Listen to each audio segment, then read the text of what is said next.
Episode 2 I thought was excellent. I did watch it after 5 hours sleep at 6 AM this morning so that I could watch it before work. Maybe my views are skewed. Who knows? So we started off in Edith's bedroom, which was not looking that burnt considering. Anna and Mrs Hughes are sorting out the bedroom along with other unnamed mystery servants. Anna pulls back her pillow to find a picture of Marigold, which she hands to Mrs Hughes. And there is a look of, who is this child, between the two of them. So the Marigold storyline, clearly someone is going to find out soon. Then we cut to saying goodbye to Jimmy. Poor old Jimmy. Couldn't resist the charms of Anna Chancellor. Jimmy's gone. Bye-bye. Bye-bye, Jimmy. I'm not actually that bothered. I didn't really like his character to begin with, and the whole Daisy, Thomas, Ivy, Jimmy, big love hexagons. I just found it annoying, so kind of glad he's gone really. Loved Daisy and Mrs Patmore's line. Daisy said to Mrs Patmore, "Oh, it's really sad that Jimmy's going." Mrs Patmore turns around and says, "Oh, it was nice to have a bonny face around the place. Now we'll just have to look at Mr Mosley." Poor Mr Mosley. Mr Mosley is just the butt of everyone's jokes. This episode I really liked Mosley. I really want him and Baxter to get together. The more they keep just like flirting. They were so flirty with each other. It was really cute. Let's get Edith out of the way. So Edith is going to become Marigold's godparent. Everyone's convinced she's going to just get bored of her, or eventually one day have kids of her own. Oh, kids of her own, if only they knew. And just forget about her, but they're like, yeah, okay, sure. Edith has no one to love. Buy her a puppy. That would help. She needs something to love. No, just let her go off with this child, who you think is no one else's child, but, you know, it's her child. The guy who's looking after Marigold at the moment, his wife is not a happy bunny. That is gonna... Stuff is gonna go down with her. She can't understand why her husband's so desperate to get rid of this kid that they've been raising as their own, and is sure that Edith's just trying to steal her, because, you know, Edith is a pyromaniac baby snatcher. It is most definitely gonna end in tears. I can see it already. Any storyline Edith has ends in tears, but this one I've got a feeling is just gonna go spectacularly. My friend Katie stopped watching Downton Abbey but is still in love with Thomas the butler. So this is for you, Katie. This is the Barrow Roundup. Basically, he was just mean. Not as mean as usual. Well, no, last week he just seemed especially mean for no reason, being horrible to Baxter. Just mean bully. Whereas this episode he seemed back to his like sneaky, evil, malicious ways. So that was great. He went and told Mosley that Baxter was in prison and had stolen jewels. So poor old Mosley. Oh, he looked so heartbroken that I felt for him so much. So he confronted Baxter, and she's told him, yeah, that's what happened, and won't tell him what actually has happened. So I have a feeling it's going to come out that she was manipulated by someone or did it to help someone, and it's all going to seem like it wasn't that bad. It's kind of that thing with Bates. Wasn't there a thing with Bates as well where he had got in trouble for stealing something, but actually it wasn't, he was just covering. Oh, it was him and Vera. It's kind of like that storyline all over again. But Mosley keeps jumping to Baxter's defence, and it is just adorable. Thomas has realised that nobody likes him. It's like, well, maybe if you're a bit nicer, maybe, then, you know, people might like you. But he did have a little sad puppy face about nobody likes me, nobody's my friend. He needs O'Brien to come back from India and complain that the humidity made her fringe shoot curly, and come back and they can scheme together like the old days. So Lady Mary's gone away on her dirty weekend because, you know, we're now in the 20s, so everyone's free to talk about sex that they weren't talking about a year ago. Like, they actually said sex, and I was like, oh, scandal!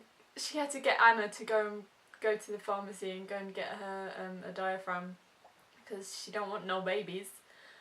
And it was, oh, poor old Anna. Anna was just so awkward. But I did love the little, like, feministy rant the two of them had when they got back. Because Anna's kind of just been judging Mary for going off with her man in her little dirty weekend. But then when she was in the pharmacy, the lady behind the till was just so mean to her about the fact she was married and wanting contraception. I just loved that Anna got really rolled up about it and threatened to go back and buy a baker's dozen more. So Daisy's had her first lesson and oh, she was so cute. She did so well. She knows some maths now. She feels like she's getting somewhere and I'm just really pleased for her. I am not liking, however, how it's seeming like Branson may be leaving. If this is his last series, I'm gonna cry because Branson, please don't leave me, please. You're so lovely and Irish. Best Thomas line of the episode was when he knocks on Carson's office, walks in and says, "Mr. Carson, there is a policeman to see you." And the policeman walks in and he's like, "Oh, it's only me, don't worry, I just need to talk to you about something."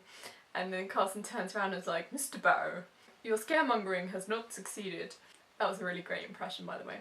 And just Tom's little schemy face is just amazing. But yeah, it seems there's a witness to Mr. Green's demise. Bates, you're gonna get caught, bruv. Over with the Golden Girls, Isabel has had enough of the Dowager Countess's stirring and she's just so wound up by her at the moment. It's brilliant. And she knows that she's getting wound up by it, so she just keeps going and going and going. But who knows who she's going to go with? The Dowager Countess is really trying to get her to get together with Dr. Clarkson.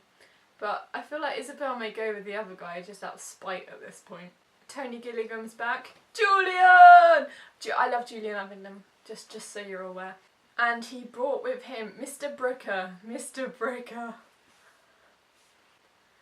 Mr. Bricker and Cora. I am so excited. I know there's people that are really angry about this, but I just... oh, it's going to be so good. Robert spent like the whole episode just being an idiot to Cora. Like just full on, just... she's had enough of him. She's sick of him.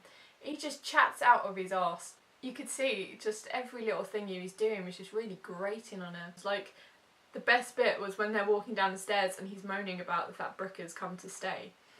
And he's like, "Do people just think we're a hotel that never provides a bill?" And she just deadpan turns around to him and goes, "You've said that joke before. You're not funny."